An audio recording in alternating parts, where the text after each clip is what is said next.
Hello, everyone, and welcome back to the podcast. Saul Marquez here. Today, I've got the privilege of hosting the outstanding Dr. David Berg.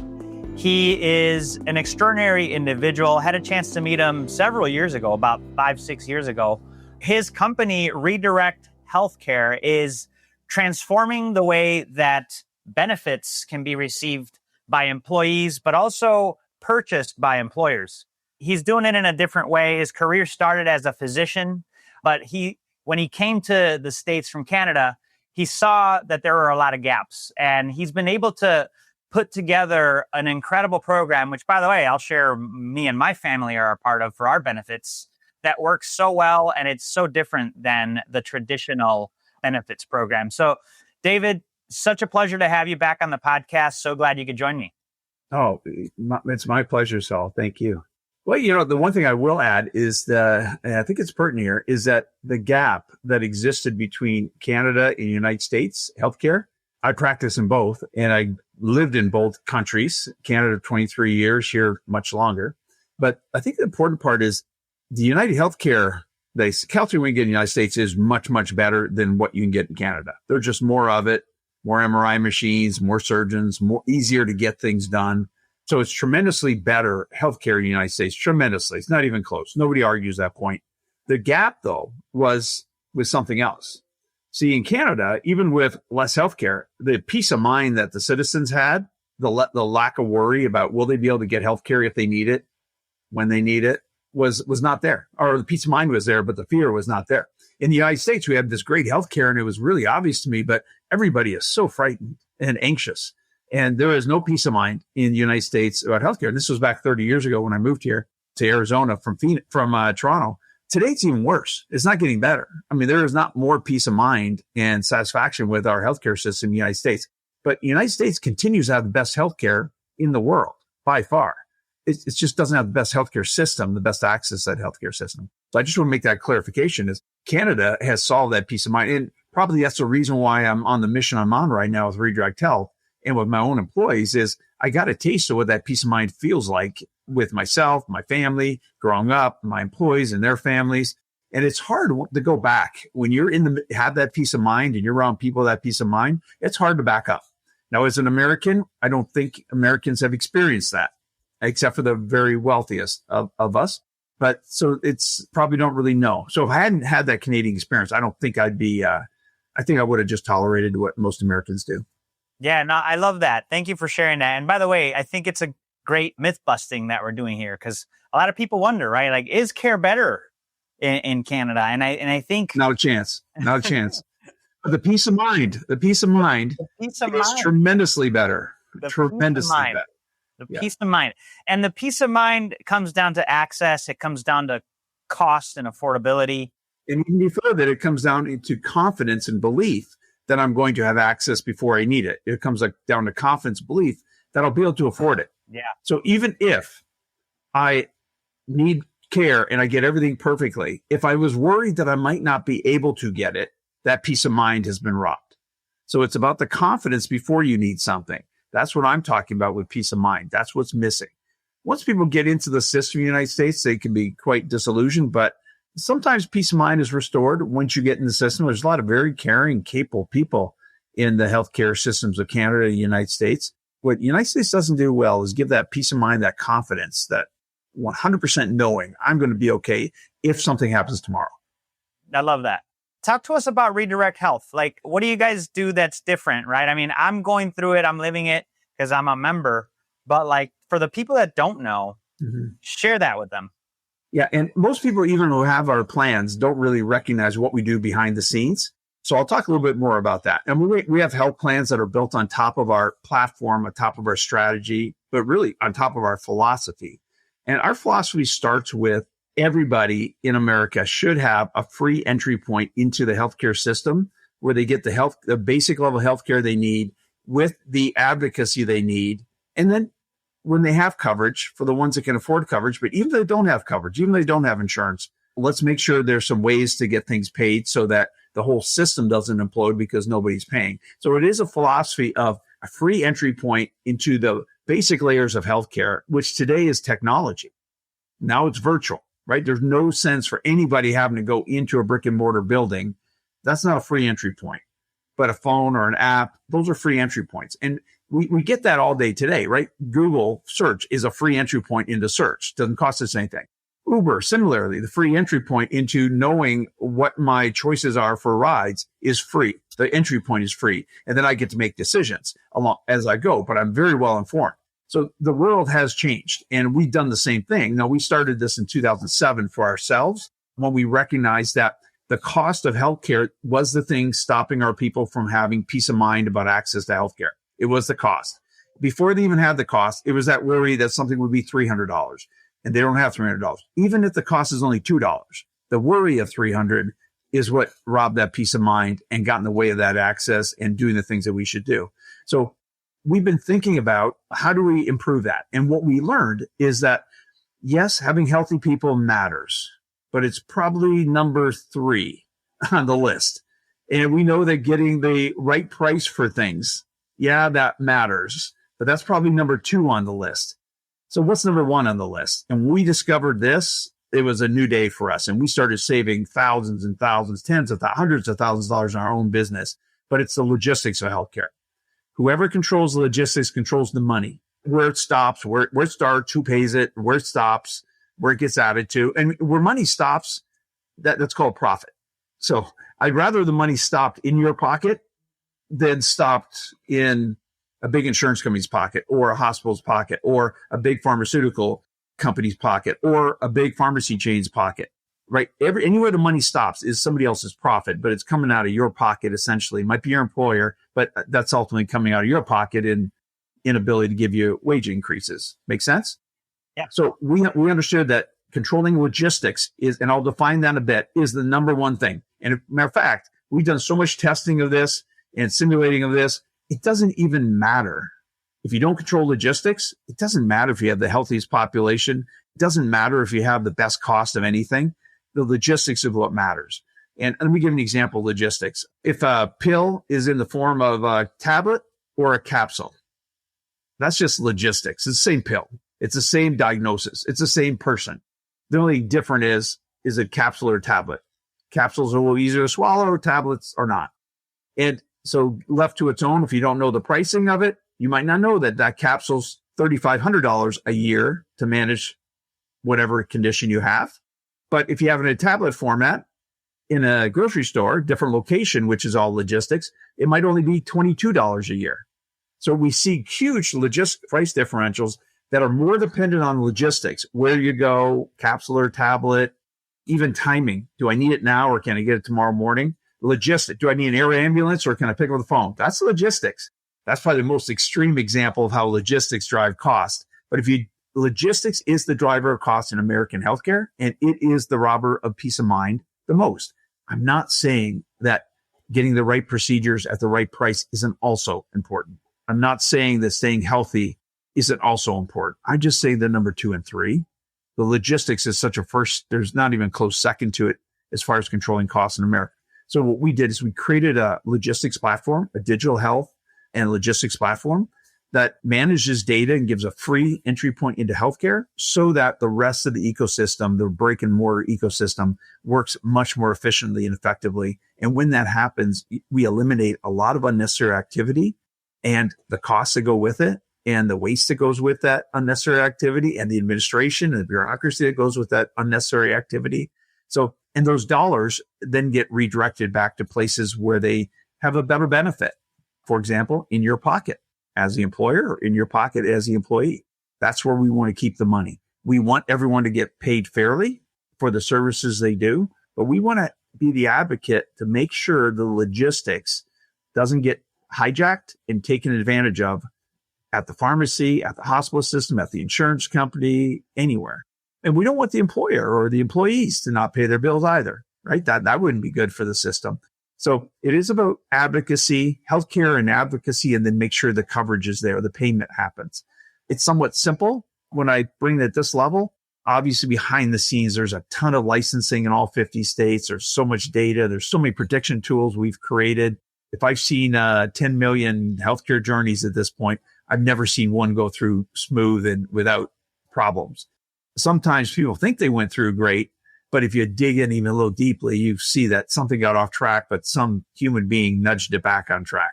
And sometimes that human being is the patient. Yep. No, that's fantastic, David. Thanks for the insight there. And thus the name Redirect. Yeah. Not only, directing you to the right care at the right time, the right price, but redirecting that money back to your pocket. Yeah. And the purchaser and the user are the first people that need to get that money back. Now, there's obviously a cost to run our platform, and that would be our money. And that if it stops there, that's our profit in our company. But also making sure that the money gets to the appropriate providers, doctors, pharmaceutical companies, et cetera, the fair way. Otherwise, the system doesn't work. So it's a very sustainable system where the money flows almost in a flywheel and just keeps going. And because we've paid attention to the movement of the money, and not just this year, but every year, we've been seeing 4.5% increases for as long as we started our company, let's say 12 years now. And that's our goal. And our expectation is that there'll never be an increase more than 5%. That's our expectation. Obviously, there's always the risk of it.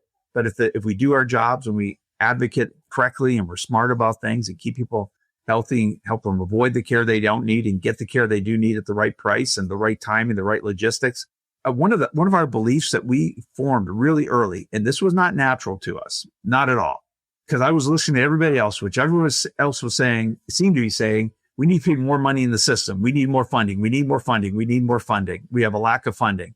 Well, when I started doing it, the very first time for my own employees in 2008, what I discovered is there was so much money already in the system being spent. All we had to do is redirect that money to a more efficient place or into a more effective and efficient form of spending. There's plenty of money in the system. I promise you, there is no more money needed to go into the American healthcare system to deliver this kind of free entry point to healthcare for any American that wants it or anybody traveling to America. And you can probably imagine that there should be a peace of mind. There could be a peace of mind if people really knew that and they believed it. Hard to believe it, though. The healthcare industry has not done a good job over the last few decades of earning our trust. That's for sure. And so, look, I'd love to ask you focus area. There's got to be an employer size that's a sweet spot for you guys. Tell us about that sweet spot, and even if there's a B2C model. Yeah. So you're talking about our health plans right now, built on our platforms. Our platform's designed for any human being in America, even visitors. It's designed for anyone.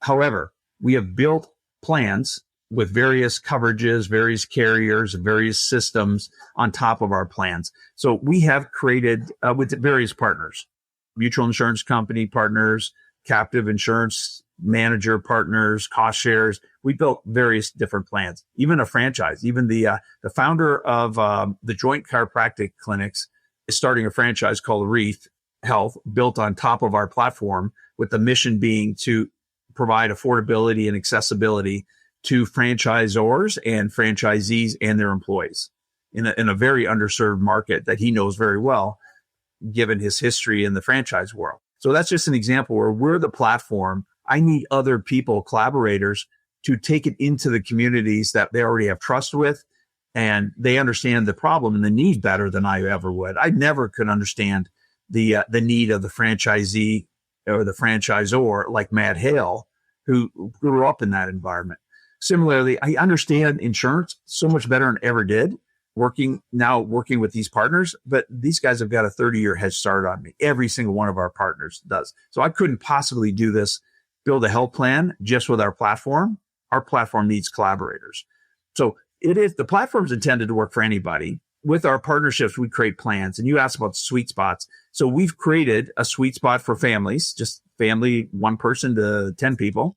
Anywhere in the country. We've created a plan for companies that are 2 to 19 employees.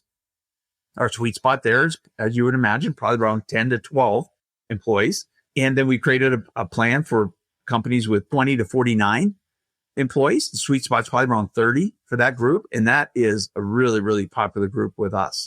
Okay. As is 2 to 19. And then we've got a 50 to about 300 employee product that works extremely well. And then we customize things for companies that are over 300 employees.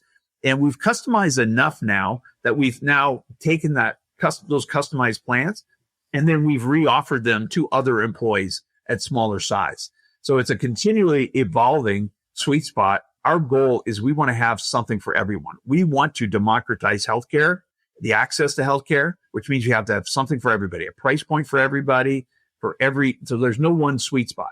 I understand the economics of niching and having one sweet spot and getting really good around that size company. And most people in the healthcare industry do that. Our mission doesn't allow us to do that. We want to democratize healthcare with our platform. And so it doesn't allow us to say just a size company. If I ever had to work with a company that had 100,000 employees, I promise you our platform, we would figure it out. Couldn't tell you what that plan looks like now, but I'm very confident we would figure it out and our platform would transcend those numbers. Yeah. No, that's great, David. And like last question here, and then we could conclude. Maybe we end up doing a part 2, but like for somebody on a traditional plan that wants to consider yours, is there savings there available? Yeah, there's definitely savings. People could use our plan. It might not be live on our website right now. So I'm saying that I might be thinking about what's coming out in the next couple months. Sure. But our goal is that regardless of the insurance coverage you have, our platform makes whatever plan you have, whatever insurance you have, work better. Even if you have no insurance, it will work better than what you have today. And here's how, let's say you did have insurance. I'm just going to give an example. And you have a medication need, keep it simple, and it's a $20 copay. Pretty easy. Regardless of the pharmacy you go to, it's $20 copay.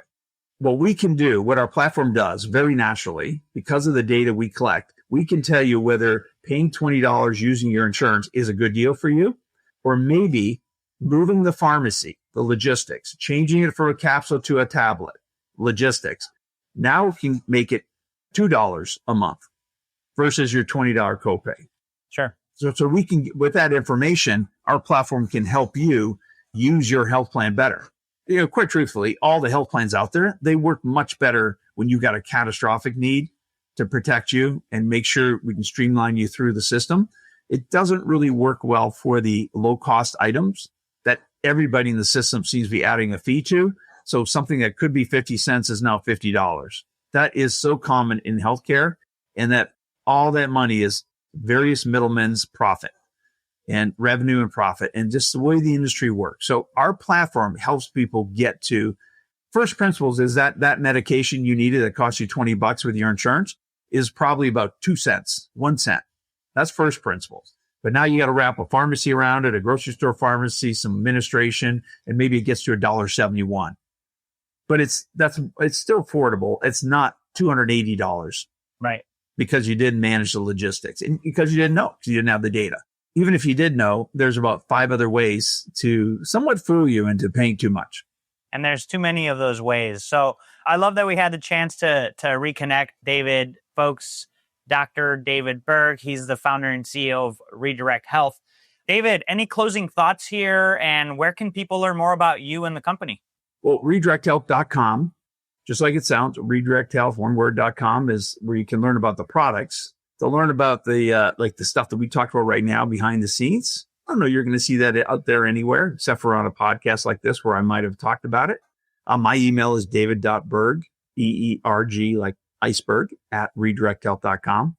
I talk to lots of people all the time about this mission of democratizing healthcare, and there's lots of people who are excited about this mission, who are doing it a different way that I'm friends with and want to be friends with and want to support. There's a lot of people working on this problem. This is a problem that is way beyond Redirect Health's problem, way beyond Redirect Health's mission. I quite frankly think this is America's problem and mission, and I'm just part of it. My part of it is creating that free entry point for people to create that peace of mind. Mark Cuban is doing it a different way with cost plus drugs and just really pointing a finger at the problems in the pricing of drugs and having the courage to take the arrows. My gosh. And putting his reach on the line, right? His marketing chops on the line. Like he's got some, he's helping a lot. And there's others too. Larry Ellison of Oracle, he just purchased a big EMR, I think Cerner. When I read about people like that, like Mark or Larry, and I don't know them. Oh, I'd love to meet them, but I don't know them. And I ask myself, why are they doing this? Like they've got all the money in the world. This is a hard problem. It is a next big American problem. I mean, we solve this. There are dominoes that happen in America. our manufacturing gets cheaper, everything gets better. There's so much healthcare waste and administration costs built into every car or piece of furniture we build or food in our grocery stores. There's a lot of healthcare waste and administrative costs built into every price there. And it just seems unnecessary to me. Having lived in Canada and with less resources, I see how they've done a better job of controlling costs, but also creating that peace of mind. And they've done it without as good a healthcare. Yeah, no, I love it. And by the way, yeah, I agree with David here, folks. If you have a business, this is your problem. If you have a business with employees, this is your problem because it affects your profitability at the end of the day. So, yeah, and your ability to attract and retain the type of talent that you need to have an advantage, and even get the last thing I like seeing having happen to a small business. We all deal with it, is the wage pressure of a competitor down the street getting lazy and offering our employee $1 more an hour, and without any concern for how disruptive that is to a small business. Because what it means is now everybody's got to have $1 more an hour. It's just I'm all for people making more money, but that's not the right reason to do it. Is because I don't have a way to retain people, or I can't afford the healthcare my neighbor can afford for their company. Totally agree, David. Well, look, I'm so glad you're doing the work you're doing. Keep up the awesome work. Glad you were able to join us on this update with what you and your company are up to for Americans. Folks, check out the show notes. You'll get the opportunity to find ways to get in touch with Dr. David Berg, as well as his company, Redirect Health. Thank y'all for tuning in. And David, thanks for being with us. Oh, my pleasure, Sal. Thank you for what you're doing.